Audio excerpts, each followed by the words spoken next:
राधे राधे दोस्तों, कैसे हो आप लोग। आशा करती हूँ अच्छे होंगे।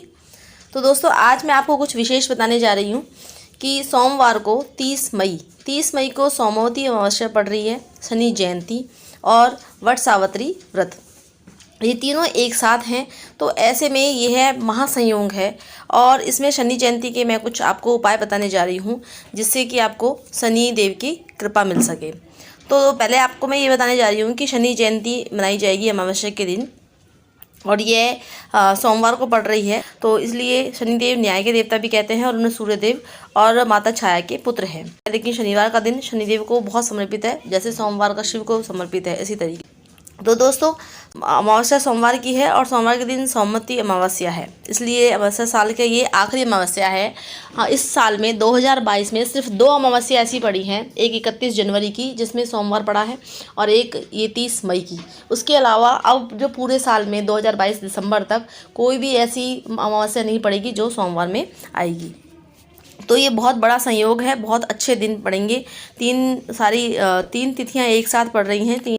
तो इस दिन हम व्रत भी रख सकते हैं, वट सावित्री का व्रत भी रखती हैं महिलाएं, जो व्रत सुहागिनों के लिए होता है। इसके अलावा दोस्तों कि इन तीनों तिथियों में एक साथ होने पर इसका महा ऐसा संयोग बन रहा है कि इनकी अगर आप उपाय करते हो तो आप पे भगवान की कृपा जरूर बनेगी और आपकी जो भी संकट हैं वो सारे दूर हो जाएंगे, क्योंकि शनिदेव न्याय के देवता हैं और वो अपने कर्मों के प्रधान हैं, वो कर्मों के अनुसार फल देते हैं।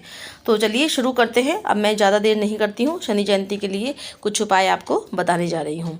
तो दोस्तों पहला उपाय है कि शनि जयंती के दिन काले रंग के कपड़े दान करें और साथ में काले तिल, छाता, स्टील के बर्तन, जूते, चप्पल आदि का दान करने में से भी शनिदेव भगवान प्रसन्न होते हैं।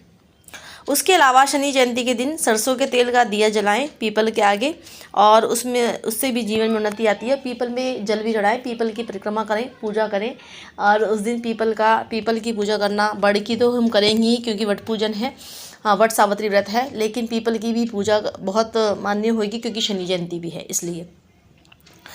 और उसके अलावा हम शनि जयंती के दिन ब्रह्म मुहूर्त में उठकर स्नान आदि करके सूर्य भगवान को जल जरूर अर्पित करें और उस जल में गुड़ और कुमकुम रोली जो बोलते हैं वो जरूर चढ़ाना चाहिए। अगर फूल हो लाल रंग का तो लाल रंग का फूल भी चढ़ाएं, क्योंकि सूर्य देव को जल चढ़ाना वैसे भी डेली में भी हमें अच्छा होता है और उस दिन तो आप ज़रूर चढ़ाइएगा प्लीज़। उसके अलावा दोस्तों सोमवती अमावस्या के दिन किसी अगर बाहर नदी में स्नान कर सकते हैं तो नदी में स्नान करिए, नहीं तो अपने ही घर में अगर आप स्नान कर रहे हैं तो गंगा जल जरूर डालिए, क्योंकि हम बाहर स्नान नहीं कर सकते तो कम से कम घर में ही बाहर की तरह समझ लीजिए कि हम बाहर स्नान कर रहे हैं किसी अच्छे पवित्र स्थान पे, किसी नदी में, तो इसलिए। उसके अलावा शनि जयंती के दिन हम गरीबों को खाना ज़रूर खिलाएं, हम ज़रूरतमंदों को कुछ मदद कर दें उनकी, या फिर हम जैसे गौशाला में जाके कुछ गऊओं को दान कर दें। ये सब चीज़ें हमारे घर परिवार में सुख शांति, आर्थिक स्थिति सब चीज़ों को सही करेगी और भगवान सबकी मनोकामनाएं पूरी करेंगे, क्योंकि 3 महासंयोग बहुत अच्छे बन रहे हैं जिनसे कि हम हमारी कुछ भी और हम शिवजी के लिए भी उपाय कर सकते हैं। शिवजी को जल चढ़ा सकते हैं, शिवालय में जाकर दूध से भगवान का अभिषेक कर सकते हैं, बेलपत्र और धतूरा शिवजी को अर्पित कर सकते हैं। सोमवार है, बहुत स्पेशल दिन होगा हमारे लिए कि सभी और शिवालय में जाकर मिट्टी का शिवलिंग भी बना सकते हैं अगर हम बनाना चाहें तो, क्योंकि जो लोग घर में पारद का शिवलिंग स्थापित करना चाहते हैं वह भी इस संयोग उठा सकते हैं, इसका शुभ संयोग है और उसका भी पूजा हम कर सकते हैं। सोमवती अमावस्या के दिन भी अन्न का दान भी करना चाहिए, उससे भी हमारे जैसे कि श्रद्धा अनुसार हम चावल, दाल, नमक, तिल का दान बहुत महत्व होता है, तो तिल का दान जरूर देना चाहिए।